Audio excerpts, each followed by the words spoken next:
Hello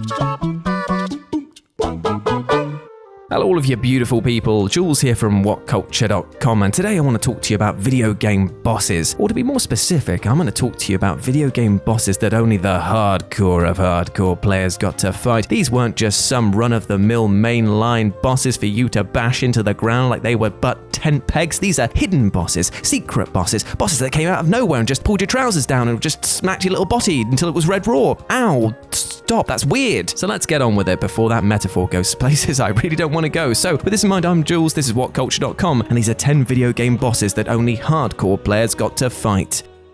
Number 10, Deathbringer, Golden Axe, Sega Genesis / Mega Drive. Golden Axe is an old-school side-scrolling beat-em-up that was released by Sega in 1989 as an arcade game and then released for home consoles, including the Master System and the Genesis / Mega Drive. That means that Golden Axe has arcade game difficulty, aka it's brutal. And you might feel a huge sense of accomplishment if you got through to the final boss, Death Adder, and absolutely lopped his head off and then reclaimed the Golden Axe for which you have strived. Huzzah, right? Well, if you were playing this on the Sega Genesis / Mega Drive, the game doesn't end there. You get another bonus boss after this called Deathbringer, Death Adder's master. He's essentially a palette-swapped version of Death Adder, but has two skeletons that accompany him who each have twice as much health as he does. So in order to meet him, you not only have to complete the original arcade version of this game, which is a challenge in itself, but then you have to go through this boss battle as well. Absolutely brutal.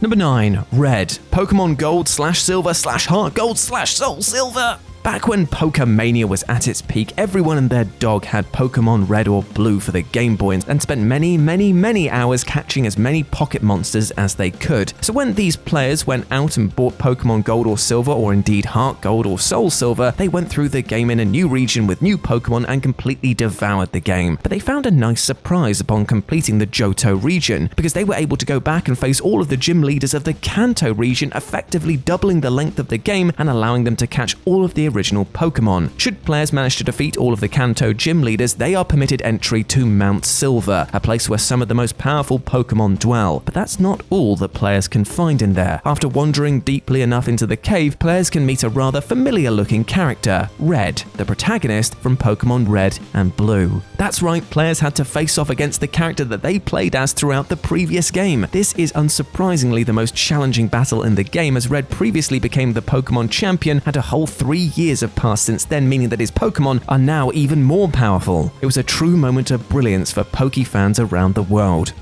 Number 8, Penance, Final Fantasy X. Now this is the thing, I should be talking about Penance right here, but you know what? Actually even getting to fight him? That's so tough because you've got to go through the Dark Aeons. You probably think to yourself, well fine, how hard can this be? I've leveled up, I've done all these things, but trust me my friend, the Dark Aeons themselves are absolute ball-bustingly hard. The Dark Aeons show up after the player escapes Bevelle, but they appear at specific locations that you're actually quite likely to backtrack to in order to collect some items for celestial weapons. For example, when wandering around the Thunder Plains while dodging the 200 lightning strikes required for the Venus Sigil, you may end up talking to one of the soldiers under a lightning tower and accidentally start a battle with Dark Ixion. Oh dear. There's 8 of them in total, and you need to take down all of them before you can even go and fight Penance. And if you're planning on using your Jimbo Zanmato ability, you're going to need a lot of dosh in order to get through all that tosh. And Penance itself is no pushover, but to even get to him, you're going to need to be an uber Final Fantasy X fan in the first place.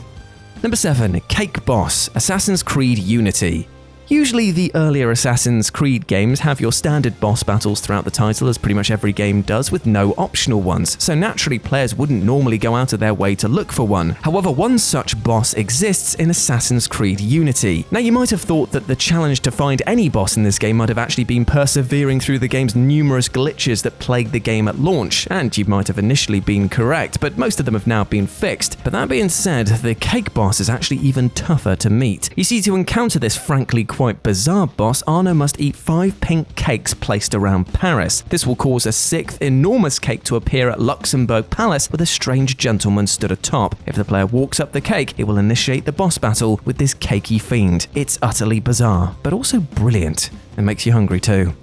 Number 6, OZMA, Final Fantasy IX.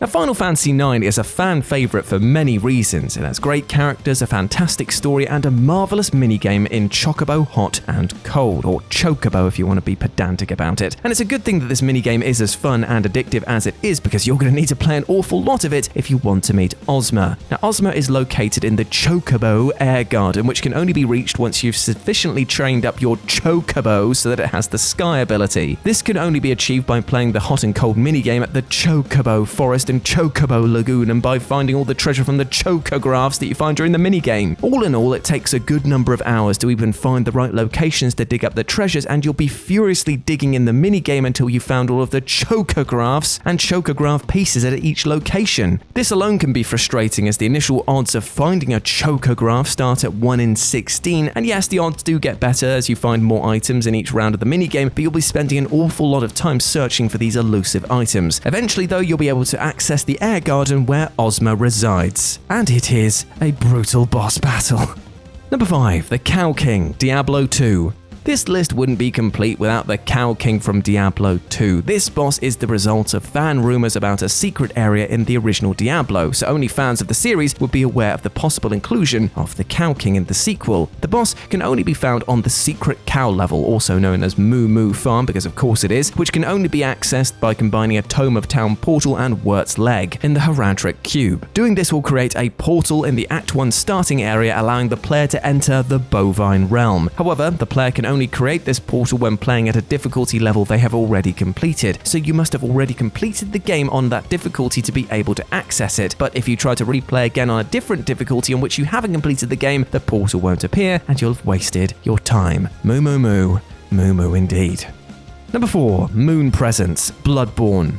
Trust Bloodborne to have a boss that only hardcore players can find and face. It's just typical of From Software to do it in a game that is already pretty damn hardcore, and that boss is the Moon Presence. Now, to be able to meet this boss, you have to consume 3 of a particular item before defeating Gehrman, the first hunter. Sounds easy enough, right? But the item in question is the 3rd umbilical cord, of which there are bizarrely 4 of in the game. One can be gathered by defeating Murgo's wet nurse, and the other can be found in the abandoned old workshop, but these are the easy 2, and the others can be easily missed. But if you do manage to get all 4 of them and consume them before defeating Gehrman, the Moon Presence will descend, and while it's not the most difficult boss battle, it definitely is one that only hardcore fans would know about. Number 3. SIGRÚN, the Valkyrie Queen, God of War 2018. Now, God of War is a brilliant game with excellent mechanics, which is good because players will have to master all of these mechanics if they want to take on the Valkyries. There are 9 of them in total spread across the 9 realms, and each Valkyrie has her own special abilities and attributes, meaning that no 2 fights are the same. But once you have defeated all 8 of the Valkyries that are marked on the map after completing the game, you'll notice that you're missing the 9th. Well, if you take all of the 8 helmets to the Council of Valkyries by the Lake of Nine, you will summon SIGRÚN, the Valkyrie Queen. Now, she has every single move that the other 8 Valkyries had, except for the summoning, that is, and all of her abilities are empowered to do a whole heap of damage, meaning that you can probably find that she can kill Kratos in 1 hit even on lower difficulties. Seriously, only the hardcore of hardcore would even attempt to face this enormous challenge. It took me a solid week to beat her. I hate her. Number 2. AKUMA, Super Street Fighter 2 Turbo. Super Street Fighter 2 Turbo was the first game in the Street Fighter series to introduce a secret character in the form of AKUMA, who is now a reoccurring antagonist throughout the series and has also made his way into many crossovers such as Capcom vs SNK and Tekken 7. Now, to meet AKUMA, the player must get through until the final boss without using any continues. The player must also have achieved a high score or reached the final match in less than 25 minutes for him to deem us worthy. When AKUMA finally arrives, he warps in as the player prepares to face M. Bison and will quickly dispose of him, leaving Bison's body on the arena floor for the remainder of the fight, and then challenges the player. Interestingly, at this point, AKUMA has no name on his life gauge and doesn't have a portrait either, meaning that players fighting him for the first time with no prior knowledge of him would have no idea who they were up against. They would soon discover, however, that he was indeed a force to be reckoned with. AKUMA can throw 2 Hadoukens in mid-air and has a higher attack strength and priority than the player, meaning that players facing him should definitely be on their toes at all times.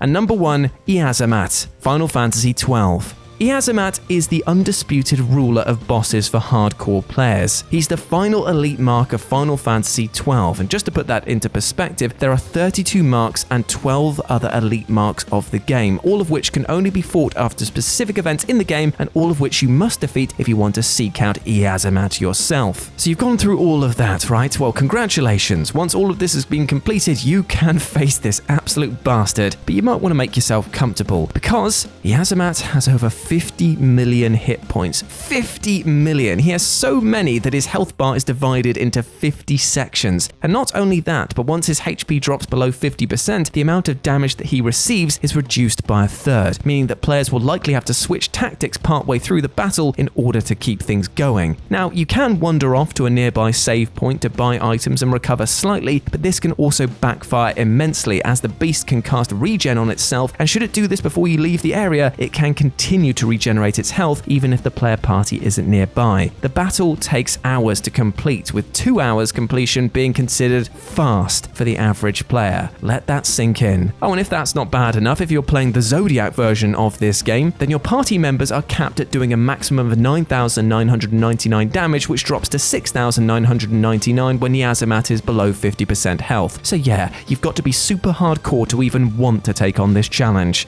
Good luck.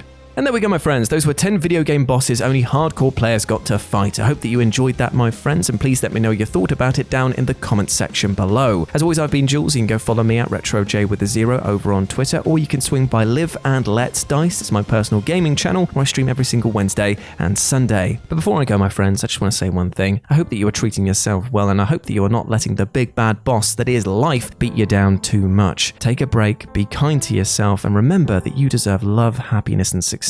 We all do. And remember that friends, family, professionals in the support industry, we've all got your back, and we want you to do well. So go out there and absolutely smash it, you big ledge. As always, I've been Jules. You've been awesome. Never forget that, and I'll speak to you soon.